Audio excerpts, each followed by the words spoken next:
तो गाइस आज हम बात करेंगे मैनेजर किम के चैप्टर नंबर 36 के बारे में। और पिछले चैप्टर में हमने देखा था जिनचॉल पार्क एक बंदे से फाइट कर रहा होता है जो कि जिनचॉल से साइज में 2 गुना होता है। जिनचॉल उस बंदे को हवा में उठा के जमीन में पटकने वाला होता है, लेकिन इतने में ही हम साउथ कोरिया के एक गाँव का इलाका देखते हैं। ये पूरा का पूरा गाँव एक जंगली इलाके में होता है और इस गाँव में ऐसे काफी सारे लोग होते हैं जिन्हें सिसीरियम आता है। जो लोग यहाँ पे सिसीरियम की फाइट को जीतते हैं वो एक सांड के ऊपर बैठ के अपनी जीत का इजहार करते हैं। लेकिन इस गाँव में एक ऐसा बंदा होता है जो की पूरे के पूरे सांड को ही उठा लेता है और ये होता है वही बंदा जिसके साथ जिनचॉल की प्रेजेंट मूवमेंट में फाइट चल रही है। हम देखते हैं जैसे ये बंदा सांड को उठाता है तो अगल बगल वाले लोग उसको कहते हैं, हे, आखिर तुम क्या कर रहे हो? उसको नीचे रख दो, नहीं तो तुम्हें चोट लग जाएगी। लेकिन टेबियोम मून कहता है, नहीं, मेरे साथ ऐसा कुछ भी नहीं होगा, चिंता मत करो। टेबियोम एक इतना ज्यादा ताकतवर इंसान होता है जो लोगों को उठा उठा के पटकता है, यहाँ तक कि बड़े बड़े सांडों को भी। लेकिन प्रेजेंट मूवमेंट में उसकी लाइफ में पहली बार किसी इंसान ने उसको बिल्कुल किसी बच्चे की तरह उठा रखा होता है। ये देख के टेबियोम बहुत ही हैरान होकर कहता है,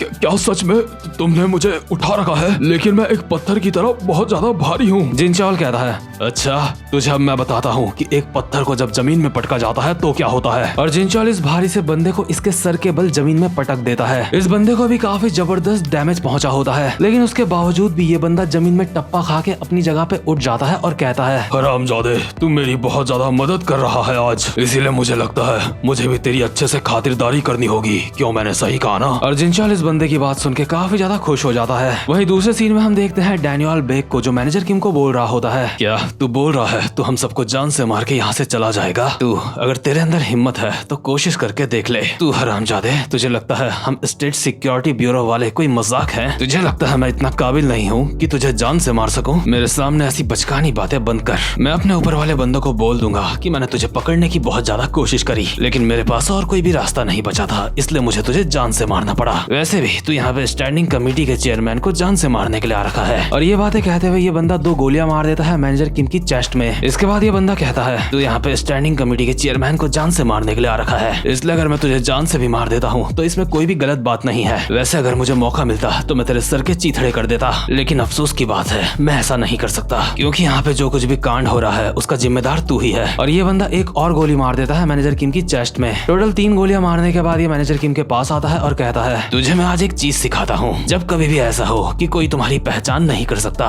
ऐसे में तुम एक परफेक्ट बलि का बकरा बन जाते हो। क्या तुझे सच में इस बात का कोई भी अंदाजा नहीं हुआ था कि वो लोग तुझे इस्तेमाल करके बस फेंकने वाले हैं? सच में तू एक बहुत ही ज्यादा बड़ा गधा है। मैनेजर किम की चेस्ट में 3 गोलियां लग चुकी होती है, जिसकी वजह से वो कुछ भी नहीं बोल रहे होते और चुपचाप से पड़े हुए होते हैं। इसके बाद डैनियल बेक मैनेजर किम की झूठी गर्लफ्रेंड को कहता है, यंग लेडी, तुम्हारा मिशन पूरा हो चुका है और क्योंकि मैं 73 को भी अब मार चुका हूँ, इसलिए तुम खुद अपने आप को जान से मार डालो। मैं चाहूँ तो खुद भी तुम्हें अपने हाथों से जान से मार सकता हूँ, लेकिन मैं तुम्हारी वफादारी देखना चाहता हूँ, इसलिए गन लो और अपने आप को शूट कर दो। ये लड़की इस बंदे के हाथ से गन ले लेती है और अपनी गर्दन में लगा के कहती है, पार्टी ने मुझे हुक्म दिया है और मुझे ये पूरा करना होगा, लेकिन एक बात मैं बहुत ज्यादा गर्व के साथ कह सकती हूँ और वो ये है, मैंने इस इंसान से सच्चे दिल से प्यार करा था, क्योंकि पार्टी ने मुझे कहा था इस इंसान के प्यार में डूब जाने के लिए, और मैंने कभी भी पार्टी के ऑर्डर को मानने से इनकार नहीं करा है। मैं बस मरने से पहले तुम्हें यही बात बताना चाहती हूँ कि मैं हमारी पार्टी के लिए हमेशा लॉयल रही हूँ। साथ ही साथ में इस लड़की की बातों का मतलब होता है कि इसने मैनेजर किम से सच में प्यार किया था। ये सारी बातें कहते हुए अभी इस लड़की की आंखों से आंसू आ रहे होते हैं। ये देख के डैनियल बेक तालियां बजाने लगता है और कहता है,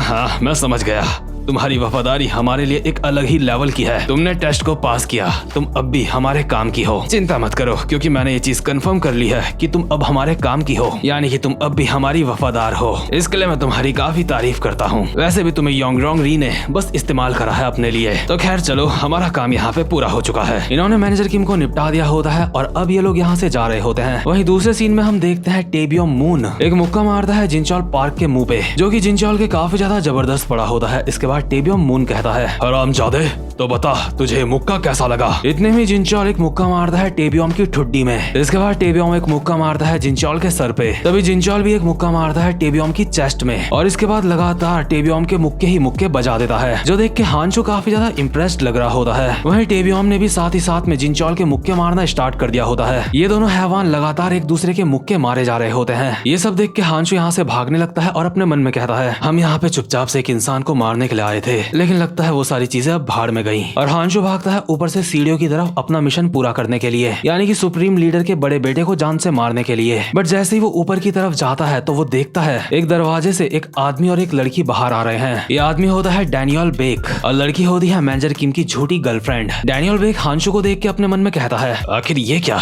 एक सिविलियन यहाँ पे क्या कर रहा है। हांशु को भी सिचुएशन समझ आ जाती है और उसे पता चल जाता है ये एक जाल था, यानी कि यहाँ पे सुप्रीम लीडर का बड़ा बेटा आया ही नहीं होता। जब तक हांशु ये समझा ही होता है, इतने में ही डैनियल बेक हांशु के ऊपर फायरिंग शुरू कर देता है। बट हांशु उछल के दीवार के पीछे चला जाता है। बट डैनियल बेक अब भी कुत्तों की तरह फायरिंग कर रहा होता है और कहता है, तू हरामजादे, तुझे देख कैसा लगता है जैसे तू साउथ का है, क्या साउथ कोरिया वालों ने तुझे यहाँ पे भेजा है। हांशु दीवार के पीछे छुप के कहता है, मुझसे पहले भी यहाँ पे एक बंदा आया था, है ना, लेकिन उसके बावजूद भी उस दरवाजे के अंदर से तुम दोनों ही बाहर क्यों आ रहे हो, आखिर वो कहाँ है। डैनियल बेक अब भी गोलियां चला रहा होता है और कहता है, क्या 73, आखिर तू 73 को कैसे जानता है, क्या तुझे भी यहाँ पे युंग री ने भेजा है। हांशु कहता है, अच्छा तो उसका नाम 73 है, आखिर उसे क्या हुआ। डैनियल बेक अब भी कुत्तों की तरह बस गोलियां चलाए जा रहा होता है और कहता है, वो हरामजादा मर चुका है, मैंने उसकी छाती में बहुत सारे छेद कर दिए हैं, लेकिन तू चिंता मत कर, मैं तुझे इतनी आसानी से नहीं मारूंगा, एक बार बस मुझे पता चल जाए कि तुझे सच में साउथ कोरिया वालों ने भेजा है। हांशु जिस दीवार के पीछे छुपा होता है उस पर गोलियां पड़े जा रही होती है, लेकिन उसके बावजूद भी हांशु काफी ज्यादा रिलैक्स होकर कहता है, क्या उसकी छाती में तूने छेद कर दिए, ये सच में काफी ज्यादा अजीब बात है, क्योंकि मुझे नहीं लगता ऐसा होने के कोई भी चांस है। इसके बाद सीन शिफ्ट होता है और हम देखते हैं एक थोड़ा सा पुराना सीन, जहाँ पे हांशु चियोंग और मैनेजर किम के पास बुलेट प्रूफ जैकेट होती है। हांशु कहता है, क्या सच में ये चीज गोलियों को रोक सकती है। जिन चॉल कहता है, नहीं, पूरी तरह से नहीं, इसको पहनने के बावजूद भी अगर तुम्हें गोली लगी तो तुम्हारा खून निकलेगा और तुम्हें दर्द भी होगा, ये चीज बस गोली लगने के असर को कम कर सकती है, यानी कि अगर तुम्हारी किस्मत अच्छी ना हो तो गोली लगने के बावजूद भी तुम बेहोश हो जाओगे। हांशु कहता है, ये काफी ज्यादा भारी है, मैं इसे नहीं पहनूंगा। मैनेजर किम कहता है, तुम साउथ कोरिया के हरामजादे अभी बच्चे हो, जब देखो बच्चों वाली बातें करते रहते हो, बेवकूफो, मैं ये जैकेट इसलिए लेके आया हूँ क्योंकि मुझे तुम्हारी चिंता है। जिन चॉल कहता है, हाँ ठीक है, लाओ मुझे दो, मैं ये पहन लेता हूँ, तुम अब खुश हो। यानी कि जो मैनेजर किम के 3 गोलियां पड़ी होती हैं, उससे मैनेजर किम की जान नहीं गई होती। और प्रेजेंट मोमेंट में अभी जब डैनियल बेक हांशु के ऊपर फायरिंग कर रहा होता है, इतने में ही मैनेजर किम उसके पीछे आ जाते हैं। डैनियल बेक को इसका एहसास हो जाता है और वो पलट के मैनेजर किम के ऊपर फायरिंग करने वाला होता है, लेकिन मैनेजर किम उसका हाथ पकड़ लेते हैं, जिस वजह से डैनियल बेक जितने भी फायर करता है वो सारे के सारे हवा में जाते हैं। मैनेजर किम कहते हैं, क्या तुझे सच में लगा था मैं यहाँ पे मरने के लिए आया हूँ। और एक लात पड़ती है डैनियल बेक के पेट में, जिससे वो जमीन में घिसड़ता हुआ दूर जाता है। और मैनेजर किम कहते हैं, मैं यहाँ पे मरने के लिए नहीं बल्कि जीने के लिए आया हूँ। इसके बाद हम एक पुराना सीन देखते हैं जिस समय जिनचॉल पार्क बोल रहा होता है, मैं जिनचॉल पार्क एक अल्फा मर्द, मैं नहीं मर सकता क्योंकि मेरे पास ऐसे बहुत सारे कारण हैं जिस वजह से मुझे जिंदा रहना है। अभी ऐसी बहुत सारी चीजें हैं जो मुझे अपने देश के लिए करनी है, इसलिए मैं तुम दोनों को भी कहना चाहता हूँ कि तुम मरना मत, चाहे कुछ भी हो जाए, तुम्हें वहाँ से जिंदा वापस आना है। मुझे पूरा यकीन है तुम दोनों के पास कम से कम एक तो ऐसी वजह होगी जो तुम्हें जिंदा रखने के लिए काफी है। और उस समय मैनेजर किम एक हल्की सी स्माइल करके अपने मन में बोलते हैं, गधा कहीं का, बिना मतलब के इमोशनल हो रहा है। वही प्रेजेंट मोमेंट में हम देखते हैं जो डैनियल बेक होता है अपनी छाती में हाथ लगा के करहा रहा होता है और मैनेजर किम उसके सामने आके उसको कहते हैं, जब से मेरे साथियों की मौत हुई है उसके बाद मैंने कई नर्क जैसे दिन जिए हैं, इसलिए अब जो मेरे लिए जरूरी है मैं उसको बिल्कुल भी खोना नहीं चाहता। मैनेजर किम अपना मास्क नीचे करते हैं और इसके मुंह के बिल्कुल पास आके कहते हैं, क्या तुझे समझ आया, यूजिन रिम मेरी है, चाहे कुछ भी हो जाए, आंधी आए या फिर तूफान आए, मैं उसकी रक्षा करूंगा। और यहाँ पे अभी हमें बताया जाता है अगर कोई इंसान किसी से प्यार करता है तो ये एक रीजन काफी होता है उसको जिंदा रखने के लिए, यानी कि ये एक रीजन उसके जिंदा रहने की चाह को जिंदा रखेगा। लेकिन सवाल यहाँ पे ये पैदा होता है कि यूजिन रिम भी क्या मैनेजर किम से सच में प्यार करती है। हालांकि उसने ऐसा कहा था कि उसने अपने प्यार करने की जॉब को काफी अच्छी तरह से निभाया है, लेकिन क्या जो उसने मैनेजर किम के साथ किया था उसको वो बस अपनी एक जॉब मानती है। तो खैर गाइज, अगर आपको कभी किसी से प्यार हुआ है तो कमेंट बॉक्स में मुझे लिख के जरूर बताना। और जिन लोगों की उम्र 15-16 से नीचे है वो लोग कमेंट करके मत बताना, तुम लोग पढ़ाई करो, फेल हो जाओगे तो घर वाले तोड़ेंगे उड़ा उड़ा के। तो खैर गाइस, ये वाला चैप्टर यहीं पे खत्म होता है। अब मिलता हूँ मैं आपसे अपनी नेक्स्ट वीडियो में, तब तक के लिए गुड बाय।